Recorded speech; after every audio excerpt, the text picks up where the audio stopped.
that, people? Do you hear it? Are you scared? I am Peter Travers, movie critic for Rolling Stone, here to tell you about this week's movie, which is Dark Shadows. Dark Shadows. You know, in the 60s and early 70s, this was a big daytime soap opera scary thing about a vampire. Who knew back then anyone cared about vampires? But they did. They did. They watched it. And Jonathan Frid, who played Barnabas Collins, poor man just died a month ago. You know, here's this movie about to come out where everybody would remember him, and he's not around to see it. Anyway, who's doing this movie? Johnny Depp is playing Barnabas Collins. He is brought out of his tomb after 200 years into the year 1972. 1972, where the Carpenters were singing.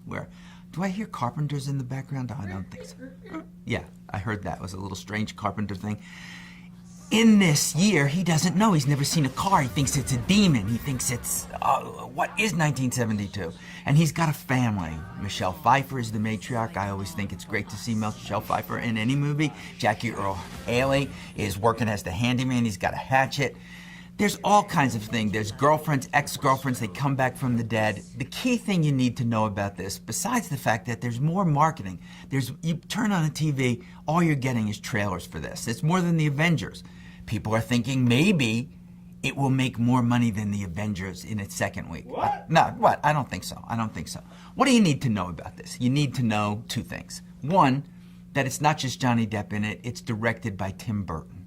Tim Burton and Johnny Depp, to me, are one of the movie's greatest teams. There's just something they do together that's freaky. It's just, there's something freaky about these guys. In a world of formula, they don't do it. And also, Tim Burton makes movies that you can look at. It doesn't look like TV. It doesn't look like crap. They have a vision to them, and it's just luscious to look at this movie, and it's luscious to see the jokes that Johnny Depp and Tim Burton play for each other. The second thing you need to know about it, and it's the crucial one, is this movie works for about 40 minutes, and it goes on for almost 2 hours. After that, it starts to spin its wheels. Now, I know that Tim Burton has never been famous for story, for narrative, for that kind of thrust. He's basically about the visions. But I needed a little more. I wanted more than the spinning of the wheels.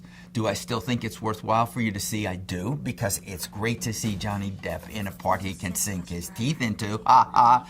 Yeah, that's what I know. Ha ha ha. He's doing it.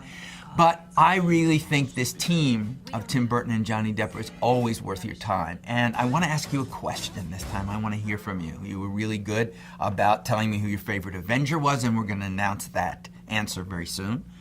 But this is the 7th movie Johnny Depp and Tim Burton have made together. They're talking about maybe doing Dr. Phibes. Me, personally, I love Ed Wood and Edward Scissorhands, the two Eds, and then a little bit Sweeney Todd, because Johnny Depp got an Oscar nomination for playing that and sang. But there's a bunch of movies that they made. Look at that. They made Charlie and the Chocolate Factory. Remember that one?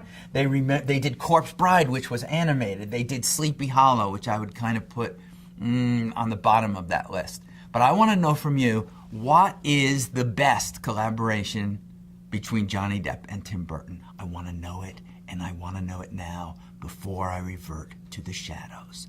And I am Peter Travers.